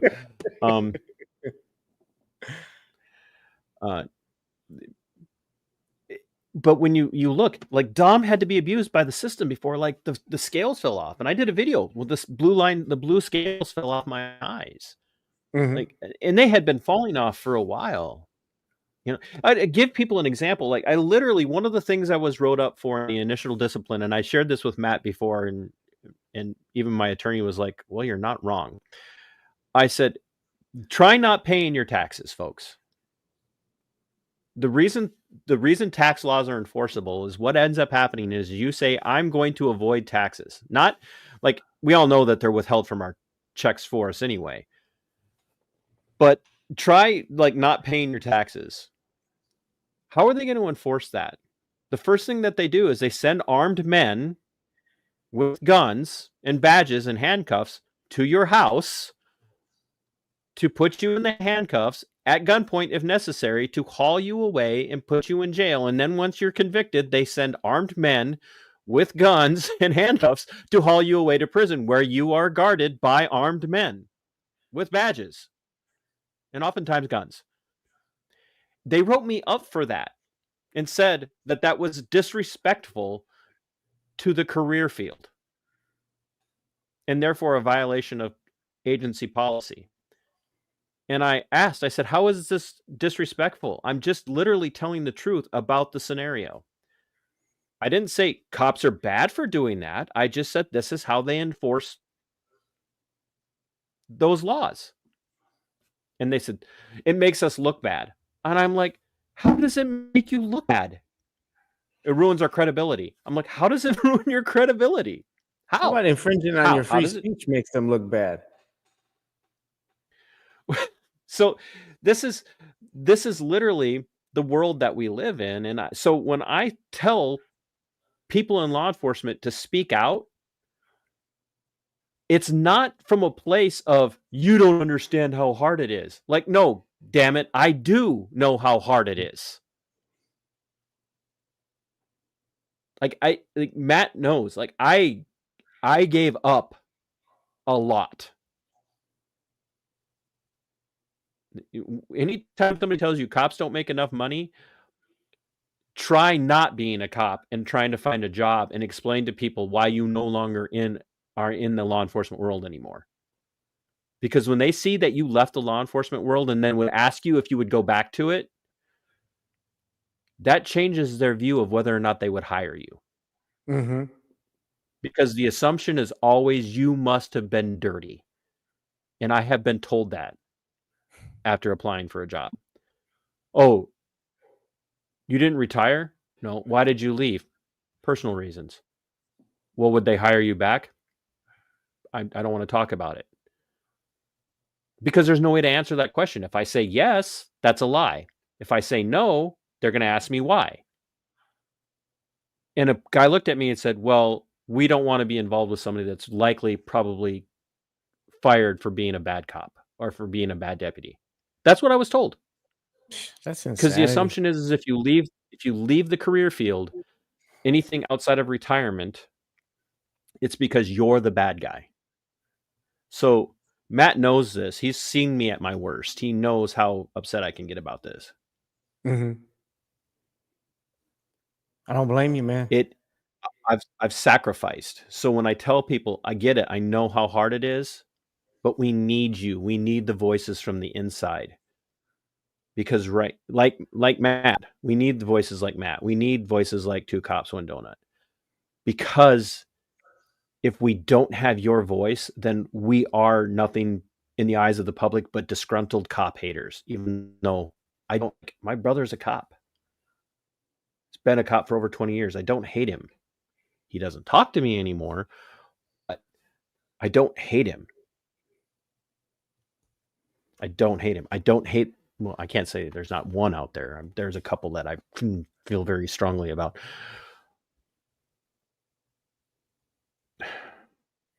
But like, we need more Matts. We need more Erics. We need more Two Cops, One Donut. We need your voices. I'm a nobody. Like, I'm just beating the wind. I'm tilting at windmills like Don Quixote. It's a weird literary reference. So I got it. I know you did. I just other people look at who's Don Quixote and what is tilting at windmills. Philosophically, I'm not enough. Being out here, I'm not enough. We need people on the inside that are willing to call this stuff out. Mm-hmm. And Matt, I can't thank you enough for what you do. I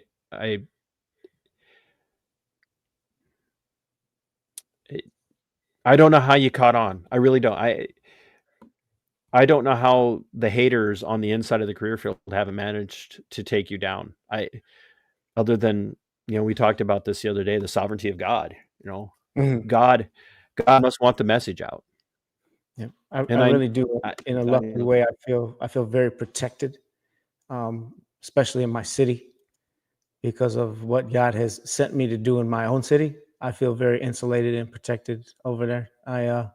People tell me that all the time. Matt, we know that there's people that don't like you, but if something ever happened to you here, they would not look pretty here, because I'm very loved, and that's all I care about. I only care about what the public thinks of me. I don't really care about what other cops think of me. That's just how I'm built. I live, and I'm very protective of the public, and I would trade my life for any one of them at any given time. and I'm willing to lose my life to make their lives better. So, and I can honestly say that. But I think that's why I'm protected thus far. But the end of the line's coming for me in the profession. So I'm getting to the point. Yeah, you got to be creeping up on retirement. Yeah, I can retire any day I want. Old man. Yeah, all these steroids that Eric says I was keeping me younger looking, right? I'm gonna punch him when I see him. That There would you be go. assault, sir. And, you're a There you go, cop, so Paulina. you could claim that you could claim the Sergeant Fahey defense. Yeah. I should have said that. Come back. Paulina, you are now one of my favorites for saying, "Okay, I love anyone who references Don Quixote." I told you she's a legend. I love Paulina.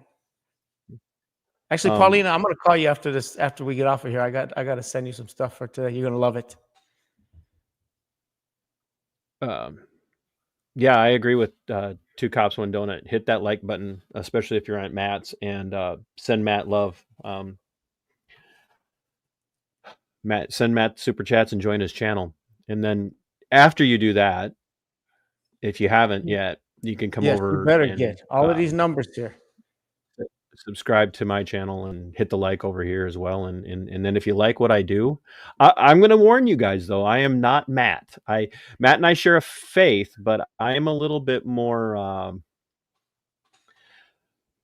I'm a little bit less nice than Matt is. Matt's very nice. He handles things very, very well. I'm a little bit more rough around the edges. I sometimes use words that not everybody likes. I'm not always nice to people, especially when I'm criticizing what I see as absolute abuse. So, yeah, I'm rough around the edges. But wouldn't this world be boring if we weren't? In a if we were all compelling way. playing? Oh my gosh, could you imagine a world where everybody was just like me? It would be terrible. I would be like, nope, can't have this. You all need to go to jail. Hey, let's talk about that robot thing again, man.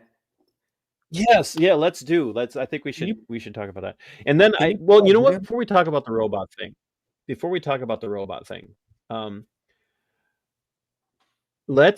let's talk about what we brought up the other day, because you said let's talk about a case, and so I mentioned the case of John Hurley out in Arvada, Colorado. And for those of you that don't know, I'm not going to bring up any video on it.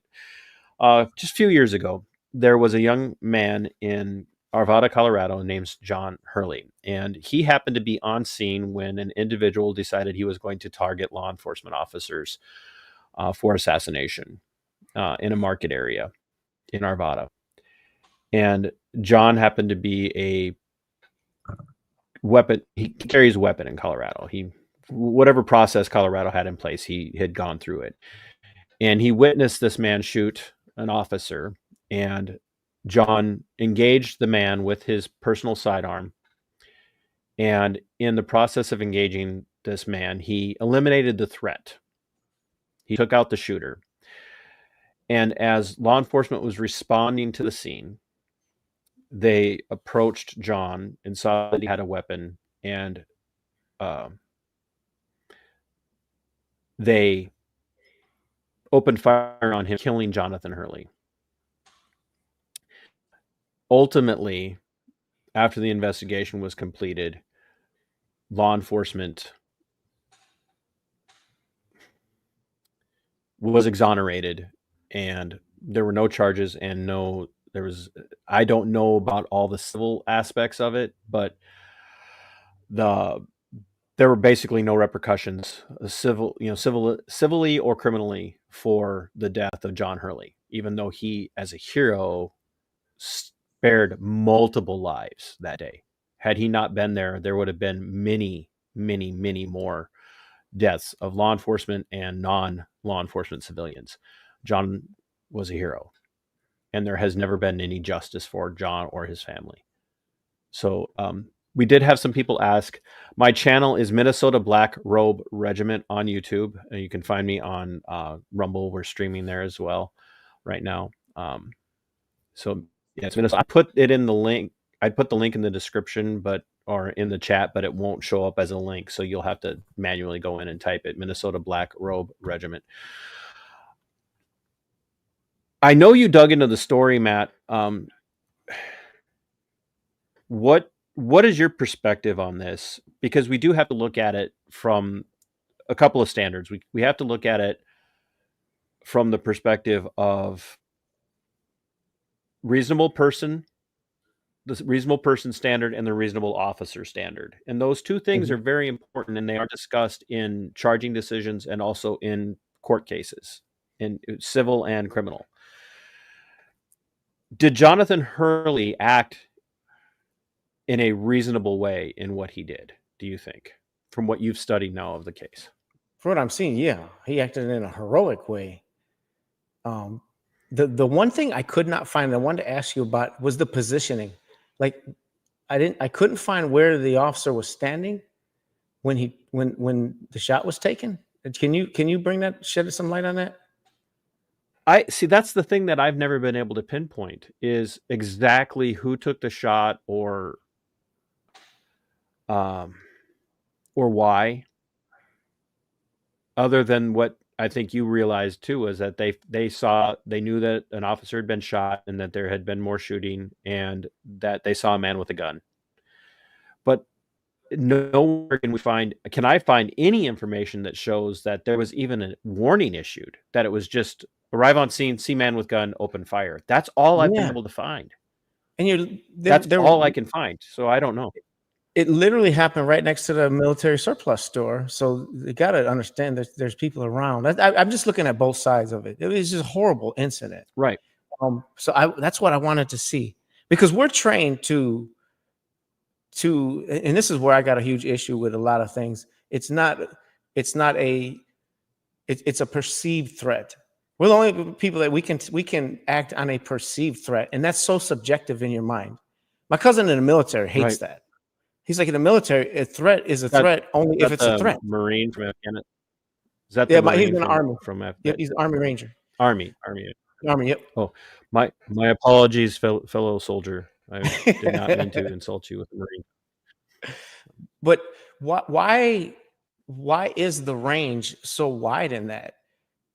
Because in my mind, I could be a paranoid, scared, sissified dude, and I see him. He's reaching for a brush, or he's reaching for. So in my head, it perceives a threat, but it may really not be.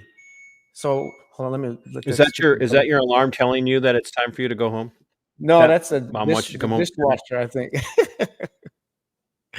So I don't believe that we should be able to so loose with that we can just act on a perceived threat.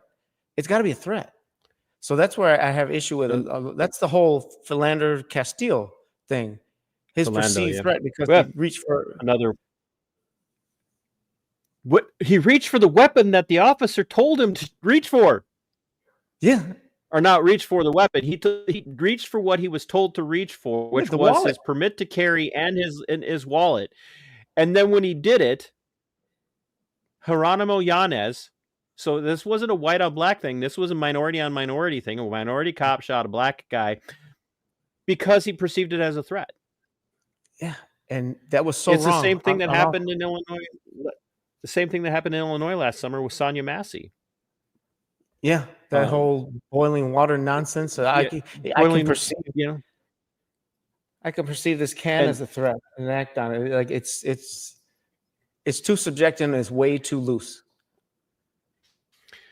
And I think that, those are those situations, this Jonathan Hurley situation, where you look at it and you're like, how do you get there? And when you can't get answers, where's the transparency? Where's, where's the follow through? Wait, Blake Mostad, nearly 4 months later, and we still don't know if anybody's going to be held accountable for the accident that nearly took his life, but has now altered his life and his family's life for decades. Decades. I mean, the young man's still not out of the woods, and still no accountability. And the family is struggling to pay medical bills on top of all the missed work. And you know what I hate about this, TC?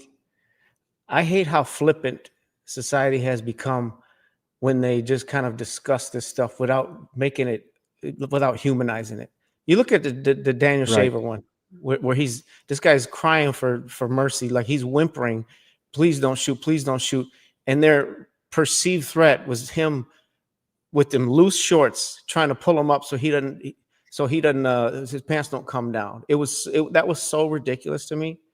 But we talk about that, and we'll look back and critique it. But that's real. He had a wife and kids. Like they're never gonna stop feeling that.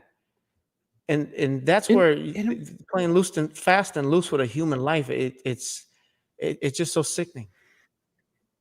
Which I think really, and we can end on this because we've been going almost 2 hours, and for those of you that don't stream, by the way, who don't do live videos or do this kind of content, it's not always easy to do this for this long. So, and I'm not saying that as a complaint. It's just at some point I don't know how Matt's done it. I drained my glass, and Matt's done the whole thing without having anything to drink. So,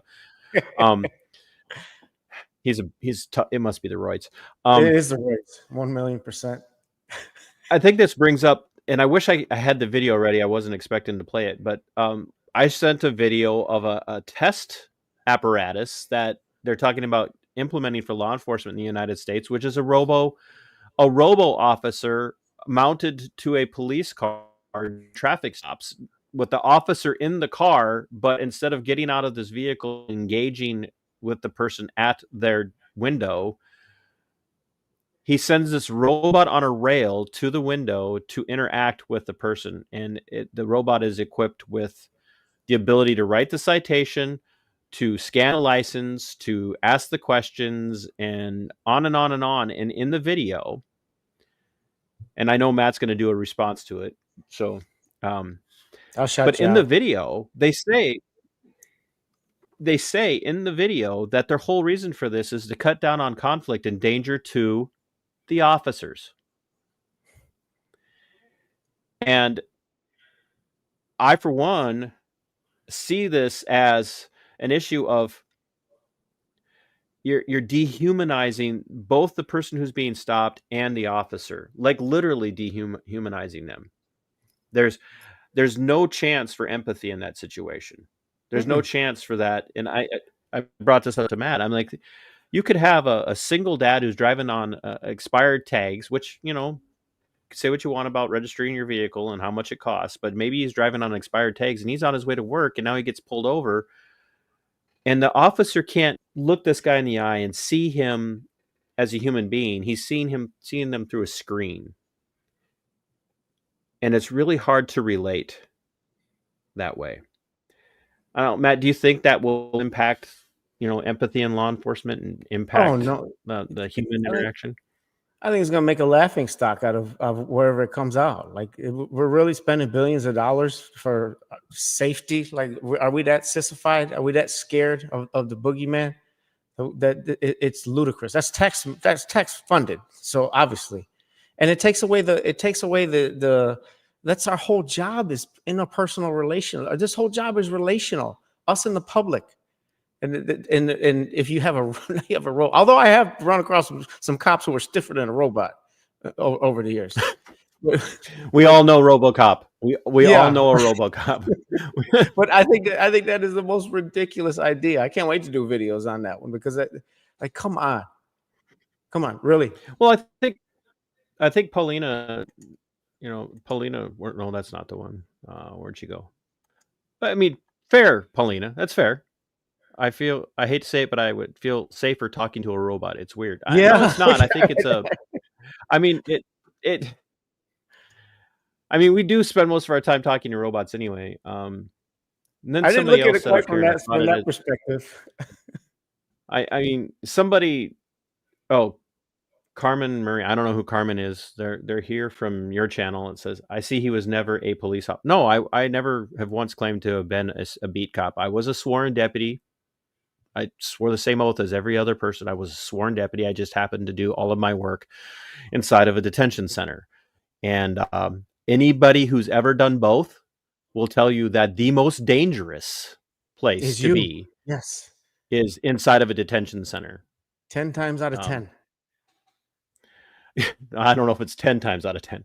So no, I wasn't out on the street doing what the heroes, the actual heroes who are actually out helping people, actually helping people. I didn't do what they did, but I swore the same oath, and I suffered the consequences when I spoke out against what I was seeing. So I've never once claimed to be a real cop. Never once ever passed myself off that way. I've never been what Eric from Two Cops One Donuts do, what Dom did, Dominic Izzo, or what Matt does. I've never done what they do. Not the same thing. I want to jump back to what Paulina said real quick. Isn't that sad that she would feel safer with a robot? Yeah. Why don't we just be good, nice, decent cops, and nobody should ever have to feel unsafe? And that speaks volumes. It really does. Well, it does, and I know that Paulina probably meant it to be serious, but the thing with truth and humor is that for something to be humorous, it has to be rooted in truth. You cannot touch humor without touching truth. Yeah. That's disgraceful. Every cop should be embarrassed that she feels like that. That's sad. I'm sorry, Paulina. I'm sorry that you even have to feel like that. I agree, and I'm glad that you brought it up because it gave us an opportunity to kind of also have some lividity at the end. Matt, tell everybody where they can find you, because I got family, and I slept in way too late this morning, which means I have to get up earlier so I can get a longer workout in this morning to punish myself for sleeping in. I'm doing 15 miles tomorrow just for you. All right, my man. Because I know your short little legs won't keep up. Text me when you're done, because you'll leave me in the dust. So I can be found at Detective Matt Thornton on TikTok, IG, and YouTube that you're on right now. My organization, if you ever want to support, it's mfbyouth.org. And that's where you can find out and see exactly what we do. And also subscribe to Two Cops, One Donut. Yes, Two Cops, One Donut. Yes, absolutely. Tell them TC sent you. Yes. And then Eric, I expect you to make an appearance on my show sometime. And earlier, Eric did remind everyone that you are the donut in Two Cops, One Donut. I didn't know if you saw that when it went by, but he did remind everybody. Tell him I can't read that fast. I'm a Zion guy. Any final short, brief words of wisdom before I get us out of here? I would say exactly. I'm echoing what you said. It's going to take cops to stand up, and right now we don't have enough. And I think a lot of us are living in this in a reality that you think that you can just ignore this and we'll still be blue. And we need more to stand up in order to get this done, because there is a huge divide that's just getting wider. I'm sick of it. Absolutely, folks. I'm going to leave this here because you've heard enough of me tonight. If you haven't subscribed yet, please do follow the channel. Like I said, I'm not Matt.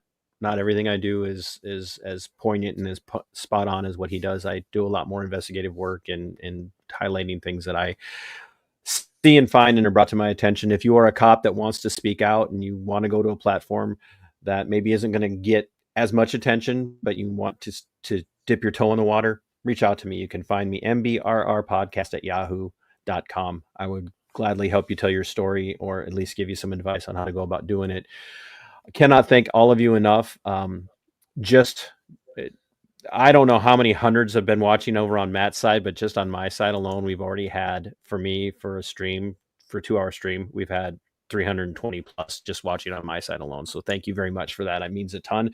And we've had a lot of people from Matt's side come over and subscribe. So thank you very much. Yes, we need that. It means a Subscribe. ton to all of you. And encourage all of your friends who are in law enforcement that if they really do want to see change and they're tired of the bad ones getting the highlights, tell them they need to start speaking out, and that we will help them learn how they can be protected. So, my friends, one last thing. Yes, One last thing. I got to mention that we are launching a network called DTV, and it encompasses a lot more than what we're just talking about here. But this is going to be something. So keep your eye out for DTV. Remember that. DTV. So until next time, fight for your liberty. It is yours. Fight for your freedom. It belongs to you. And sic semper Tyrannus. We are go for liftoff in T-minus 30. Stand by for further instructions, Minnesota Black Robe Regiment. Secondary guidance systems engaged. Minnesota Black Robe Regiment, it will be on my mark.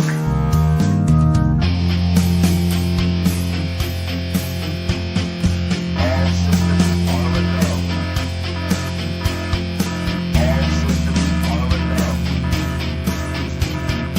Minnesota Black Robe Regiment, you are over the target. You are authorized to fire at will.